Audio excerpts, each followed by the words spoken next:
하나님의 말씀 마가복음 1장 21절에서 34절의 말씀입니다. 마가복음 1장 21절에서 34절까지의 말씀, 우리 한 목소리로 같이 읽도록 하겠습니다. 시작. 그들이 가버나움에 들어가니라. 예수께서 곧 안식일에 회당에 들어가 가르치심에 뭇 사람이 그의 교훈에 놀라니 이는 그가 가르치시는 것이 권위 있는 자와 같고 서기관들과 같지 아니함일러라. 마침 그들의 회당에 더러운 귀신 들린 사람이 있어 소리질러 이르되 나사렛 예수여, 우리가 당신과 무슨 상관이 있나이까? 우리를 멸하러 왔나이까? 나는 당신이 누구인 줄 아노니 하나님의 거룩한 자니이다. 예수께서 꾸짖어 이르시되 잠잠하고 그 사람에게서 나오라 하시니 더러운 귀신이 그 사람에게 경련을 일으키고 큰 소리를 지르며 나오는지라. 다 놀라 서로 물어 이르되 이는 어찌미냐? 권위 있는 새 교훈이로다. 더러운 귀신들에게 명한즉 순종하는도다 하더라. 예수의 소문이 곧 온 갈릴리 사방에 퍼지더라. 회당에서 나와 곧 야고보와 요한과 함께 시몬과 안드레의 집에 들어가시니 시몬의 장모가 열병으로 누워 있는지라. 사람들이 곧 그 여자에 대하여 예수께 여짜온대 나아가사 그 손을 잡아 일으키시니 열병이 떠나고 여자가 그들에게 수종드니라. 저물어 해질 때 모든 병자와 귀신 들린 자를 예수께 데려오니 온 동네가 그 문 앞에 모였더라. 예수께서 각종 병이 든 많은 사람을 고치시며 많은 귀신을 내쫓으시되 귀신이 자기를 알므로 그 말하는 것을 허락하지 아니하시니라. 아멘. 오늘 말씀의 제목은 예수님의 권위와 능력의 말씀을 의지하라 라는 제목으로 말씀을 나눕니다. 예수님께서 이제 갈릴리에서부터 사역을 개시하셨고, 그리고 첫 번째로 이제 네 제자를 부르시죠. 그 부르심에 대한 이야기를 우리가 어제 같이 얘기했습니다. 그리고서는 이제 첫 번 가버나움 회당에서의 예수 그리스도께서 축사 사건, 귀신을 내쫓는 사건에 대한 이야기가 오늘 이야기입니다. 21절 읽어보시겠습니다. 21절 시작. 그들이 가버나움에 들어가니라. 예수께서 곧 안식일에 회당에 들어가 가르치심에. 자, 축사의 사건, 그러니까 귀신을 쫓아낸 이 사건이 있었던 때는 안식일 날이었습니다. 주님께서 이날에 회당에 들어가서 무리들을 가르치시던 그때에 일어난 일이에요. 자, 내용 관찰 문제 1번을 보시면 회당에 있는 사람들이 예수님의 가르침을 듣고 놀란 이유는 무엇입니까? 자, 22절을 읽어보겠습니다. 시작. 뭇 사람이 그의 교훈에 놀라니 이는 그가 가르치시는 것이 권위 있는 자와 같고 서기관들과 같지 아니함일러라. 자, 예수님의 가르침을 들은 뭇 사람들이 그 가르침에 매우 놀랐어요. 왜 그랬다고 얘기하고 있습니까? 이는 하면서 그가 가르치시는 것이 권위 있는 자와 같고 서기관들과 같지 아니했기 때문이다, 이렇게 말하고 있죠. 그러니까 사람들이 놀란 이유는 주님의 교훈이, 예수님의 교훈이 그들이 지금까지 들어왔던 그런 교훈과 달랐기 때문이에요. 전혀 다른 권세 있는 교훈이었기 때문입니다. 그러니까 자신분들보다 그 당시에는 주로 서기관들, 이 서기관과 바리새인들의 가르침이었는데, 그들의 가르침은 어떤 가르침이었냐면 자신들보다 앞서 살았던 사람들의 권위 있는 발언, 그러니까 앞 사람들의 권위 있는 발언을 인용하는 정도, 그게 고작이었어요. 그런데 예수님의 가르침은, 그 예수님의 교훈에는 이 보이지 않는 권세, 위엄, 이것이 있었던 거예요. 그래서 그들이 놀란 거죠. 그러니까 서기관들이 알지 못하는 것은 분명하지 않은 것을 말했던 거죠. 그러니까 서기관들은 주로 이제 다른 사람의 이야기를 인용해서 이렇게 이런 내용이야라고 말하는 식. 그러니까 자기도 알지도 못하고 그리고 가르치는 내용도 분명히 알지도 못하는 그런 것에 대해서 말했던 거예요. 그에 비해서 예수님의 가르침은 어때요? 예수님은 자신이 아시는 내용을 직접적으로 가르치시니까 자신의 그 가르치는 내용이 권위가 있는 거죠.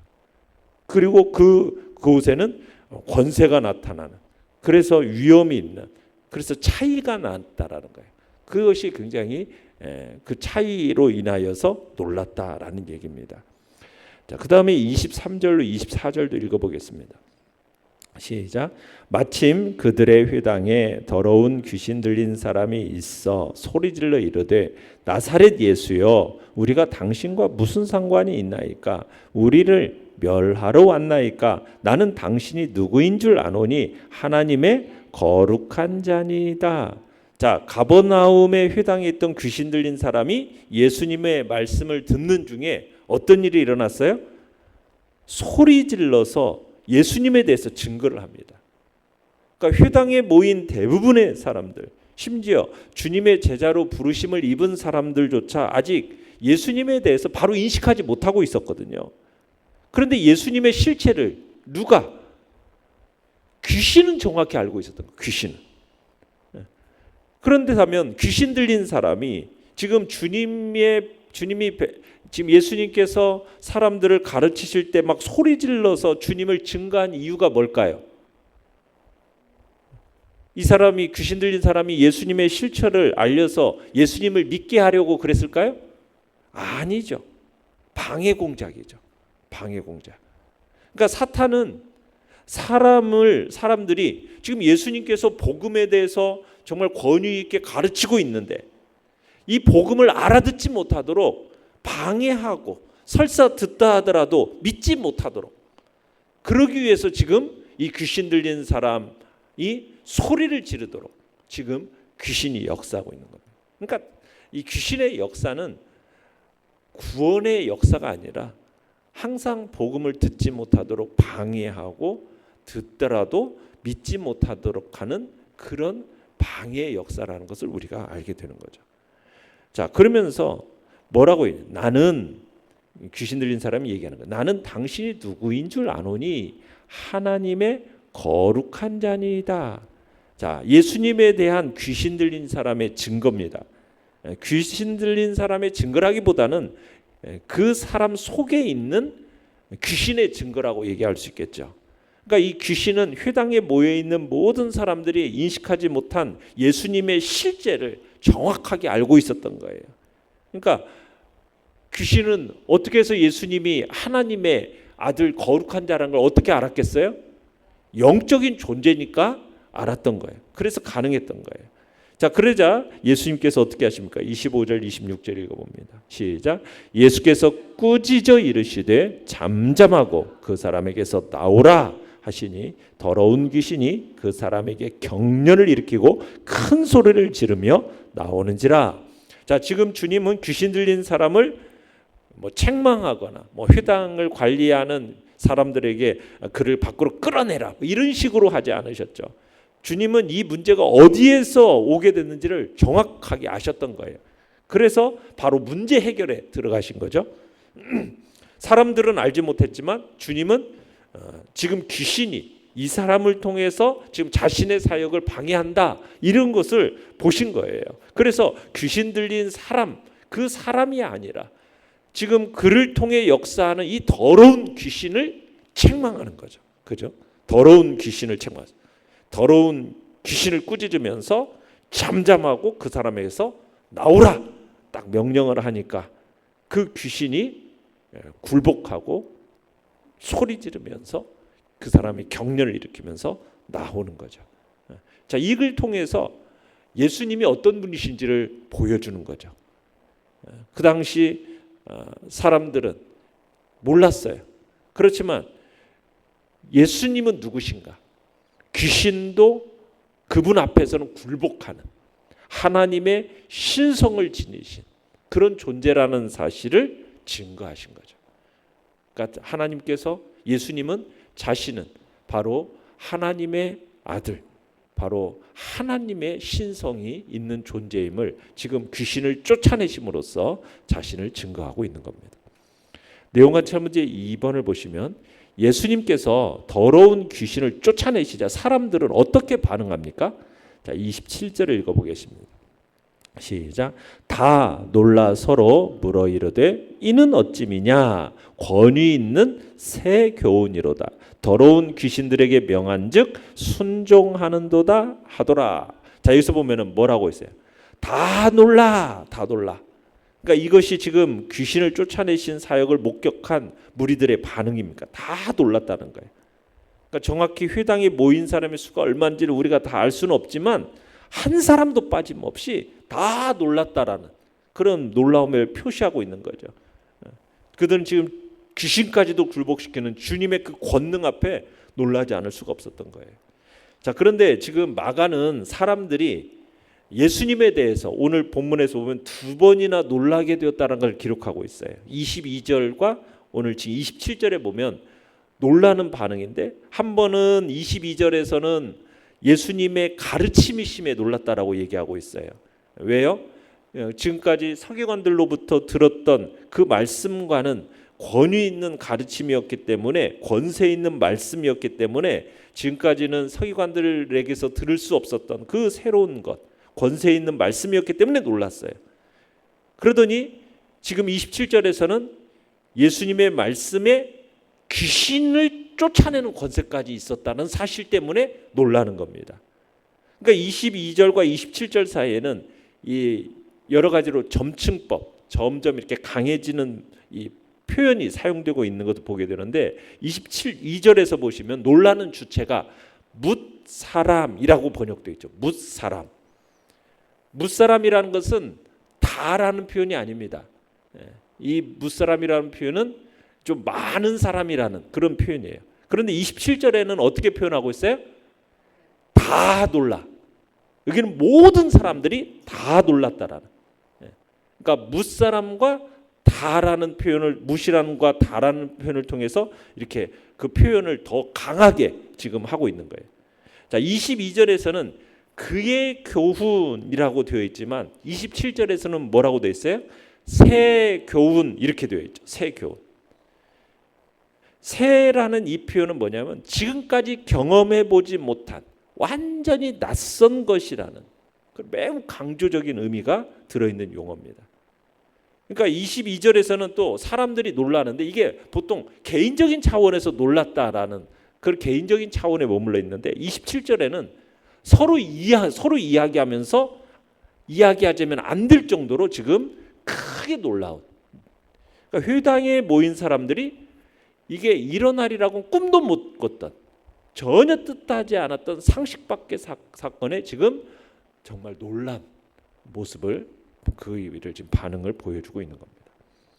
자, 연구와 묵상 문제 3번입니다. 예수님께서 권위와 능력의 말씀으로 귀신을 쫓아내실 수 있었던 이유는 무엇입니까?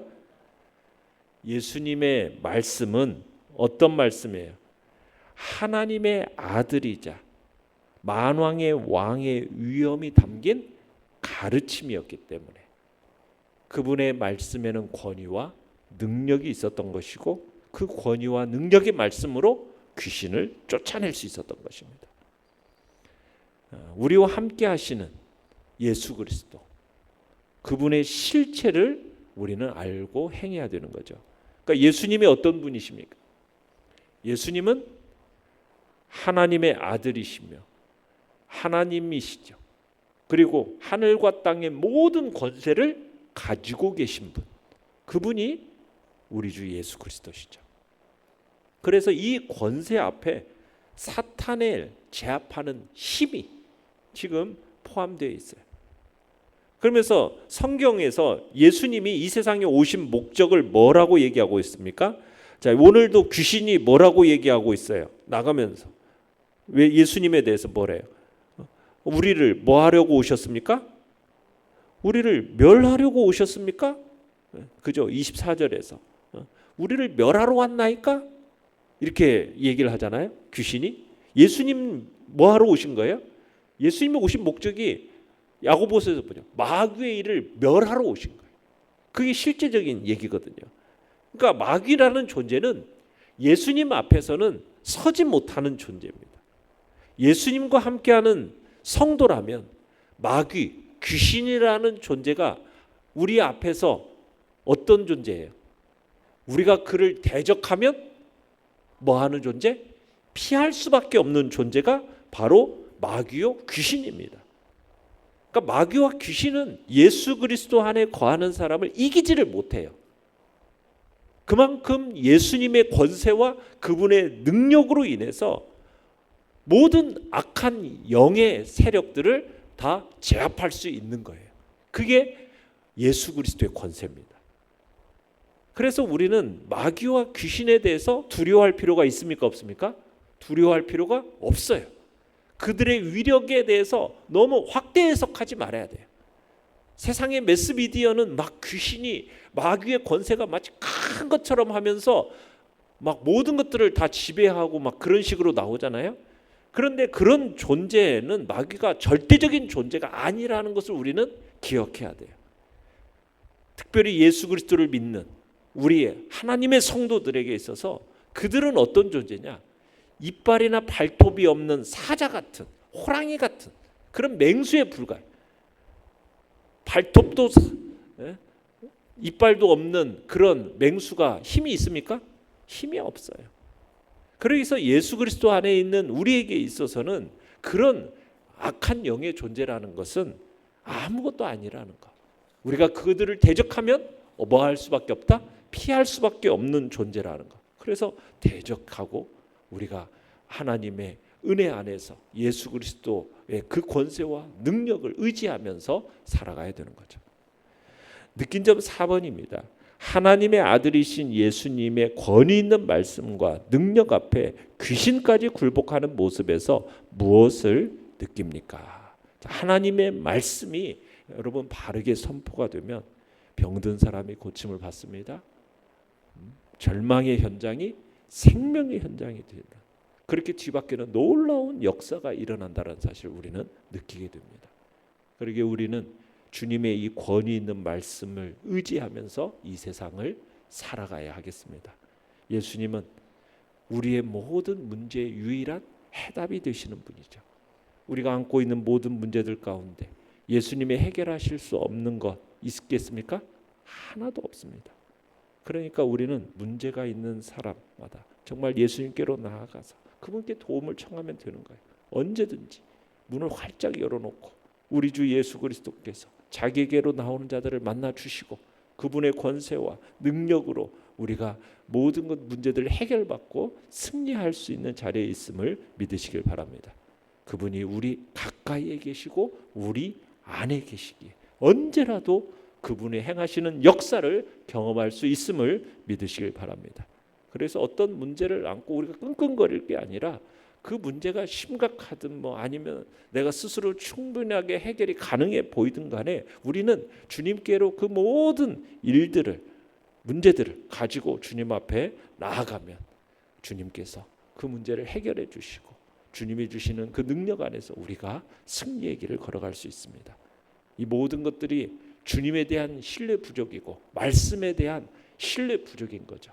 오늘도 우리가 이 하나님의 말씀의 능력을 의지하면서 그 말씀을 우리의 마음 가운데 새기고 그 말씀을 세상 가운데 선포하면서 승리하는 복된 자리에 우리 모두가 있기를 간절히 바랍니다. 우리의 모든 문제의 해답이 되시는 예수 그리스도 그분 앞에 나아가 우리의 사정을 다 아뢰고 살아계신 하나님의 그 능력과 권세를 경험함으로 승리의 자의 삶을 오늘도 사시는 복된 하루 되시기를 간절히 축원합니다. 결단과 적용 5번입니다. 내가 하나님의 말씀을 의지해 죄와 중독에서 벗어난 적은 언제입니까? 참된 권위와 능력이 있는 하나님의 말씀을 더 가까이 하기 위해 무엇을 실천하겠습니까?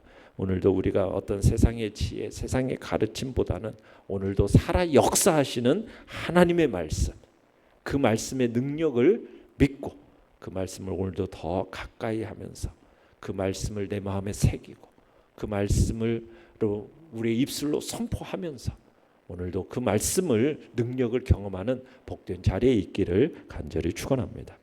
오늘의 기도 같이 읽겠습니다. 시작. 오늘도 살아 역사하시는 하나님의 말씀을 더 가까이 해 내 삶 속에서 말씀의 능력을 경험하게 하소서. 아멘.